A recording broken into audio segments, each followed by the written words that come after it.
Hi everyone, my name Dr. Anju Singla from Singla Slimming Clinic. I am obesity doctor. Myself, Dr. Venus Bansal. I am a senior consultant, Obs and Gynae. I represent Clio Mother and Child Institute, Ludhiana. Welcome doctor Venus, आप Singla slimming clinic आए, बहुत अच्छा लगा। तो अब आप हमको बताओ कि ओबेसिटी से आपको कैसे कैसे पेशेंट आते हैं, क्या क्या प्रॉब्लम रहती है गायनी में, आपके पास रूटीन में आते होंगे। ये एक बहुत ही इंटरेस्टिंग सवाल है डॉक्टर अंजू, बिकॉज मुझे लगता है कि ओबेसिटी जितनी आप देखते हैं उतनी ही हम देखते हैं। और एक फीमेल की लाइफ में starting from the birth till the time she dies, obesity हर एक उसकी एक्टिविटी, उसकी मेंस्ट्रुअल साइकिल, उसकी फर्टिलिटी, उसका overall self esteem, self confidence, हर चीज़ को अफेक्ट करती है। तो ओबेसिटी तो आप ये मान लीजिए कि जब से शुरू हुई और जब तक हम गए नहीं तब तक हर चीज़ को डैमेज कर सकती है। तो जैसे आजकल मैं देख रही हूँ पीसीओडी की प्रॉब्लम बहुत आ रही है लड़कियों में, तो आपके पास कोई ना कोई ऐसी पेशेंट जरूर आई होगी जिसको ओवरवेट के कारण पीसीओडी की प्रॉब्लम बहुत ज़्यादा रही होगी, कोई उसकी इफेक्ट किया उसको लाइफ को। पीसीओडी तो एक पेंडेमिक बन गया है डॉक्टर अंजू। मतलब आप ये समझिए कि हर 6 में से एक गर्ल को पीसीओडी है। पीसीओडी पीसीओएस दोनों ऑलमोस्ट हम सिनोनिमसली यूज़ करते हैं जनरल पॉपुलेशन के लिए। और ये अपने पंजाब तो मुझे लगता है इंडिया में भी मेट्रो सिटीज़ के साथ साथ अपना Ludhiana, it has become a area जहाँ पे सबसे ज़्यादा पीसीओडी के पेशेंट पाए जाते हैं। शुरुआत कैसे है? मोटापे से शुरुआत होती है, बुरे खाने से शुरुआत होती है, लेस एक्टिविटी से शुरुआत होती है, और धीरे धीरे बढ़ते बढ़ते वो आपके मेल हार्मोन्स प्रोड्यूस होने लग जाते हैं बॉडी में, जिसकी वजह से आपकी मेंस्ट्रुअल इरेगुलरिटीज़ होती हैं या फेस पे हेयर्स होंगे। मतलब जहाँ जहाँ आप सोच सकते हो कि एक फ़ीमेल की बॉडी में जो चीज़ें नहीं होनी चाहिए थी, वो मेल हार्मोन्स बढ़ने की वजह से वो आनी शुरू हो जाती हैं। तो पीसीओडी तो रोज़ की प्रॉब्लम अपने लिए बन गई है, और हम आज इसको ओबेसिटी के साथ साथ एक एपिडेमिक की तरह, क्रॉनिक डिजीज़ एपिडेमिक की तरह लेते हैं। और ये सिर्फ उतना पार्ट नहीं है कि आपने एक यंग गर्ल में पीसीओडी देखा, ये एक ओवर द टाइम उस पेशेंट की विंडो है कि उसने जब प्रेगनेंसी में जाना है तो पीसीओडी अलग बिहेव करेगा, जब उसने मिड लाइफ में जाना है, 40 साल की उम्र में जाना है तो अलग बिहेव करेगा, आगे जाकर के उसको हाइपरटेंशन, डायबिटीज़, मेटाबॉलिक डिजीज़ सब कुछ बहुत ज़्यादा होता है। तो पीसीओडी डेफिनेटली, ओबेसिटी और पीसीओडी दोनों ही चीज़ें बहुत ज़्यादा बढ़ती चली जा रही है। तो आपके पास कोई ऐसा पेशेंट आया हो जिसने पीसीओडी ने लाइफ को बहुत इफेक्ट किया हो? कोई ना कोई पेशेंट ऐसा जरूर होगा। इसमें एक फ़नी चीज़ आपको एक बताना चाहूँगी कि ज़्यादातर पीसीओडी के पेशेंट सबसे पहले स्किन वालों के पास जाते हैं। क्यों? क्योंकि उनको लगता है मेरे फेस पे बाल आ रहे हैं तो मेरी इमेज जो है एक मतलब गर्ल्स में सबसे ज़्यादा अफेक्ट करती है कि उसकी एक सेल्फ एस्टीम, एक सेल्फ इमेज उसको बहुत हर्ट करती है। तो गायनेकोलॉजिस्ट पे आने की बजाय मोस्टली हमें स्किन से रेफ़र होकर पेशेंट आते हैं कि पीसीओडी की वजह से फेशियल चेंजेस आर हैपनिंग। तो डेफिनेटली पीसीओडी तो बहुत अब अवेयरनेस भी लोगों में आ गई है, तो लोग डायरेक्टली हमारे पास डिजीज़ का नाम लेके आने लग गए हैं। और बहुत सारे मोटापे के साथ में आते हैं तो बहुत मल्टीडिसिप्लिनरी अप्रोच की ज़रूरत पड़ती है। कहीं हमारी ज़रूरत पड़ती है, कहीं डाइट और एक्सरसाइज की ज़रूरत पड़ती है, और कहीं आप जैसे ओबेसिटी कंसल्टेंट की ज़रूरत पड़ती है। तो कुछ ना कुछ चीज़ों का कॉम्बिनेशन बना करके पीसीओडी से आपको निकाला जा सकता है, बचाया जा सकता है। पीसीओडी शायद ख़त्म ना हो, पर लेकिन उसके होने वाले जो इफ़ेक्ट हैं उनको डेफिनेटली रोका जा सकता है। तो आपके हिसाब से उसको कैसे रोका जा सकता है? देखो, सबसे फर्स्ट चीज़ तो हमेशा, because it is a lifestyle disorder है, तो लाइफस्टाइल चेंजेस सबसे ज़्यादा इंपॉर्टेंट होते हैं। लाइफस्टाइल में सबसे पहले आती है आपकी डाइट, फिर आती है आपकी एक्सरसाइज, और आते हैं आपके behavioural like drugs and alcohol and all those things. और सेकेंड नंबर पे हम आती हैं हमारी कुछ दवाइयाँ, जिनको हम बहुत ही जुडिशियसली यूज़ करते हैं कि किन केसेस में हम हार्मोनल पिल्स देंगे और किस में हम नहीं देंगे। कुछ आजकल सप्लीमेंट्स इस तरह के आ गए हैं, मायोनोसिटॉल्स एंड ऑल, जो कि हमारे जो ऑक्सीडेंट डैमेजेस हैं उनको कम करते हैं। और कई लोग इतने अपसेट हो चुके होते हैं कि वो डाइट या लाइफस्टाइल की तरफ बढ़ना नहीं चाहते, तो देन वी आस्क देम कि आप किसी भी वे में you go to any extent, but try all methods whatever suits your personality so that the weight reduction can be done. Stand alone कोई भी थेरेपी इसमें काम नहीं करती है, it's a combination treatment always. Right. तो जैसे कह लो हम आजकल मोटापे की वजह से, जैसे प्रेगनेंसी में भी आपको लगता है कोई प्रॉब्लम आती है? हाँ, प्रेगनेंसी में भी प्रॉब्लम आती है। अभी जैसे आपसे अभी डिस्कशन हो रही थी कि पहले हमें 80 से 100 किलो वाले लोग मिलते थे, आजकल हमें 100 से लेके 150 किलो वाले लोग मिलते हैं even in pregnancy. Pregnancy conceive करने में प्रॉब्लम होती है बिकॉज एग की क्वालिटी अच्छी नहीं होती, तो कंसीव होने के बाद अबॉर्शन के रिस्क रहते हैं। अगर अबॉर्शन ना भी हो, बच्चा आगे बढ़ जाए तो उस बच्चे की ग्रोथ नहीं होती है, जिसको हम ग्रोथ रिस्ट्रिक्शंस बोलते हैं, FGR बोलते हैं। प्री टर्म डिलीवरीज इन लोगों में ज़्यादा होती हैं, इन्फेक्शन के रिस्क ज़्यादा होते हैं, प्रेगनेंसी के दौरान डायबिटीज़ या हाइपरटेंशन की इश्यूज़ ज़्यादा रहते हैं। और अगर हम किसी तरीके से 9th मंथ तक पहुंच जाते हैं तो नॉर्मल डिलीवरी बिकम डिफ़िकल्ट।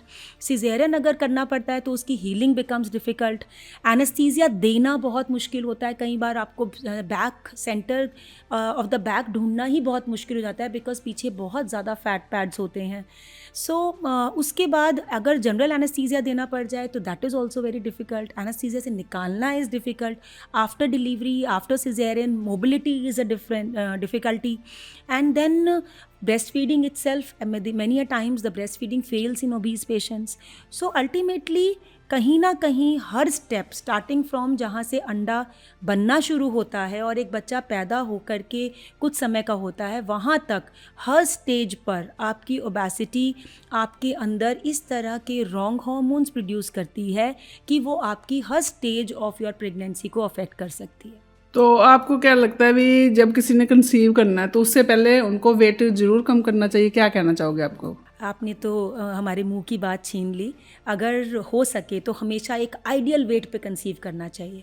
जो लोग हमारे पास में प्री कंसेप्शनल काउंसलिंग के लिए आते हैं, मतलब एक कपल अभी मैरिज करके बेबी प्लान करने की सोचता है, अगर वो प्लानिंग से पहले हमारे पास आता है तो हम उसके कुछ बेसिक टेस्ट तो कराते ही हैं और उसके साथ में हमेशा आइडियल वेट पे कन्वर्ट होने की कोशिश करते हैं। जैसे अपने पंजाब में ट्रेंड है, या ऑल ओवर इंडिया ही आप कह लो, एक ट्रेंड है कि मैरिज होते ही डिनर शुरू हो जाते हैं। सारे परिवारों में चाची डिनर कर रही है, मासी डिनर कर रही है, करा रही है। तो वेट गेन इतना फ्रीक्वेंट होता है फर्स्ट ईयर ऑफ मैरिज में कि कई गर्ल्स जिन्होंने अपनी शादी के लिए वेट घटाया होता है वो सडनली 1 साल में बहुत ओवर वेट होके आते हैं। तो अगर वो कंसेप्शन से पहले हमारे पास आते हैं तो एक आइडियल वेट और at least near to an ideal weight तक आने के लिए हम उनको बहुत ज़्यादा प्रोत्साहित करते हैं। तो के पेशेंट को क्या, जैसे बहुत से पेशेंट ऐसे होते हैं जैसे उन्होंने वैसे पहले स्लिम थे, प्रेगनेंसी के दौरान वो वेट बहुत गेन कर लेते, वो क्यों? वो इसीलिए बिकॉज हमारी गर्ल्स मेंटली, इमोशनली, फिज़िकली बहुत पैम्पर्ड गर्ल्स हैं। जितना मैटर्निटी को इंडिया में रिस्पेक्ट दी जाती है एक प्रेग्नेंट पेशेंट को, आप मानेंगे डॉक्टर साहब कि पूरी दुनिया में नहीं दी जाती है। There are so many countries जहाँ पे there is no maternity leave. अपने यहाँ तो मैटर्निटी लीव मिलती है, चाइल्ड केयर लीव मिलती है और हम उसको बहुत ड्यू रिस्पेक्ट से एक्सेप्ट करते हैं। तो माँ के लिए इतनी इज़्ज़त जितनी इंडिया में है उतनी कहीं नहीं है, पर कई बार ये इज़्ज़त अपने को महंगी पड़ जाती है बिकॉज मायके वाले पैर ज़मीन पे रखने नहीं देते, ससुराल वाले काम करने नहीं देते, तो सडनली वो बहुत ज़्यादा डाइट के ऊपर कॉन्सेंट्रेट करने लगते हैं और धीरे धीरे वो एक काउच पोटैटो बन जाते हैं and then they just gain weight. What we tell them is कि आपको कितना प्रेगनेंसी में वेट गेन करना चाहिए, वो आपके प्री प्रेगनेंसी वेट के अकॉर्डिंग होता है। अगर आपका प्री प्रेगनेंसी वेट आइडियल है तो आपका 11 किलो तक का वज़न पूरी प्रेगनेंसी में बढ़ना एक नॉर्मल बात मानी जाती है। सपोज़ आप बहुत हाई वेट पे स्टार्ट कर रहे हो, 90 kg पे स्टार्ट करो, तो हो सकता है हम आपको कहें कि मैडम पूरे 9 मंथ्स में 7 किलो से ऊपर आपने गेन नहीं करना है। तो आपका प्री प्रेगनेंसी BMI आपकी ड्यूरिंग प्रेगनेंसी वेट गेन के साथ कोरिलेट करके आपको अमाउंट ऑफ वेट गेन बताया जाता है। पर ये उन लोगों के लिए है जो आपकी बात समझे, माने। जो नहीं मानते, we are there to help them and we respect their choices also, but our work is to motivate people and to help them to have a good health. तो जैसे आफ्टर डिलीवरी भी बहुत से लोग वेट गेन कर जाते हैं, वो क्यों डॉक्टर साहब? वेट गेन मेन कारण तो देखो यही होता है डॉक्टर अंजू की एक्सरसाइज ना करना। आप देखो कि आलिया भट्ट है, she delivered normally, Deepika Padukone, she delivered normally, Aishwarya got a caesarean but she is also so fit, and you will find Anushka Sharma, she is so fit, they deliver 2 babies and they are absolutely okay. So इसमें कोई magic नहीं होने वाला है। अगर आपको अपने आप को पोस्ट प्रेगनेंसी एक राइट वेट पे रखना है तो आपको अपना एक एक्सरसाइज शेड्यूल, अपना एक लिमिटेड डाइट, एक अपना कार्ब्स, प्रोटीन्स, फैट्स का रेशियो इन योर प्लेट कि आप क्या ले रहे हैं, वो सब चीज़ें बहुत सोच समझ के लेनी पड़ती हैं। पुराने टाइम पे पंजीरी बहुत ज़्यादा दी जाती थी। हम आटे घी वाली पंजीरी तो नहीं प्रमोट करते हैं, बट हाँ आजकल नट पंजीरीज़ जो हैं वो काफ़ी अच्छी मानी जाती हैं। कारण क्योंकि आपका जब आप बेबी को फीड करा रहे होते हो तो आपकी 600 किलो कैलोरीज की रिक्वायरमेंट बढ़ जाती है, तो वो आप नट पंजीरी से बहुत ईजीली मतलब हाफ कटोरी if you are taking you can cover it up very easily, कि आप उसको बहुत अच्छे से कवर कर सकते हैं अगर आप उसको लेते हैं तो।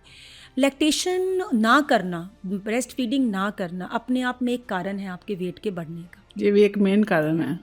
बिल्कुल। तो ऐसा भी बहुत हो रहा है भी, जैसे मान लो कोई ओवरवेट है तो उसको इनफर्टिलिटी के चांसेस बहुत बढ़ जाते हैं। हाँ मैम, ओवरवेट में देखो इनफर्टिलिटी के रीज़न्स अगर हम एनलिस्ट करने की कोशिश करें तो सबसे पहला रीज़न पीसीओएस आता है, जो आपने सबसे पहले बात की। सेकंड नंबर पे आपकी जो एग क्वालिटी है, आपकी एग क्वालिटी बहुत ऑल्टर हो जाती है। तो अगर एग बन भी रहा होगा तो कई बार उसकी quality is not that good to give you a baby, so that is a second reason.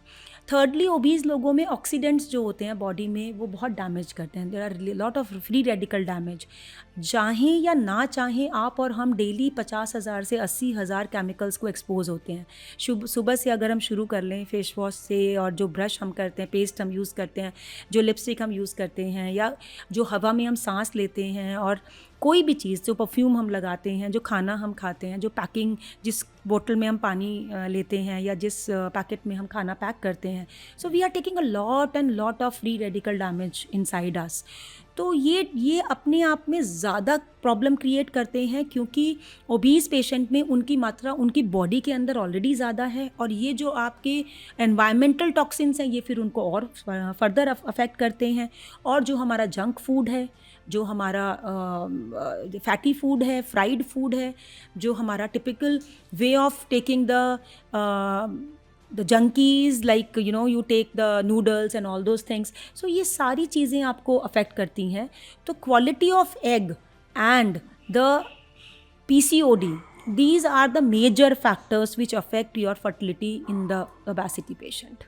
और जैसे मैं आजकल बहुत देख रही हूँ ओवरवेट के कारण, जैसे मान लो किसी की नई नई शादी हुई तो उनके रिलेशन में भी कुछ फ़र्क पड़ता है इससे, ओवरवेट से, आप भी देखते होगे। एज सच ये कंप्लेंट्स हमें अभी इतनी नहीं आती हैं, बिकॉज सेक्सुअल प्रेफरेंसेस अगर आप बात करें तो ये सबकी बहुत डिफरेंट होती हैं।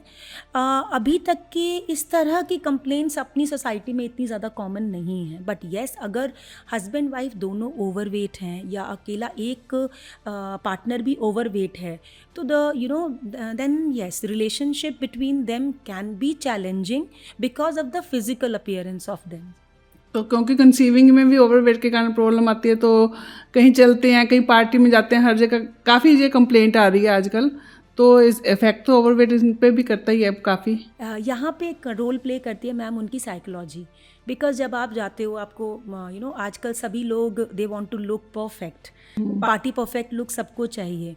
तो पार्टी परफेक्ट लुक जब नहीं मिलता है तो वो एक थॉट प्रोसेस शुरू होती है कि I am not looking good, चाहे फिर वो बॉय हो चाहे फिर वो गर्ल हो। तो वो एक स्ट्रेस फैक्टर जो ऐड ऑन होता है, और ये स्ट्रेस फैक्टर से जो हमारे प्रोलैक्टिन लेवल्स, जो कि एक स्ट्रेस हार्मोन है, ये हमारा जो लेवल्स है ये अप होते हैं। हमारे happy hormone serotonin and all वो डिक्रीज़ होते हैं। तो ये सब चीज़ें कहीं ना कहीं साइकोलॉजिकल लेवल पे, हमारे एक सबकॉन्शियस माइंड के लेवल पे अफेक्ट तो ज़रूर करती हैं। डॉक्टर साहब, जैसे मान लो किसी पर्सन का वेट बढ़ना शुरू हुआ तो आपके हिसाब से उसे क्या करना चाहिए? चाहे वो बच्चा हो, चाहे वो फीमेल हो, चाहे वो मेल हो, या वो मिड लाइफ ओल्ड एज हो, अगर आपका सडनली वेट चेंजेस हो रहे हैं तो डेफिनेटली एक डॉक्टर के साथ कंसल्ट करना आपके लिए बहुत ज़रूरी है। बिकॉज़ आपकी ये वेट कुछ डिजीज़ के साथ भी डायरेक्ट रिलेटेड हो सकता है। It can be a thyroid, it can be a diabetes which is changes, it can be anaemia, it can be any metabolic disease. तो कहीं ना कहीं उसका कारण जानना हमारे लिए बहुत ज़रूरी है। तो कारण जान के ट्रीटमेंट करना, बच्चों में बहुत अलग तरह की भी डिजीज़ होती हैं, कशिंग सिंड्रोम्स एंड ऑल, सो वो सब भी मतलब आपको कहीं एक बार ये तो देखना ही पड़ेगा कि क्या इसके पीछे कोई मेडिकल डिसऑर्डर तो नहीं है जिसको हम मिस कर रहे हों।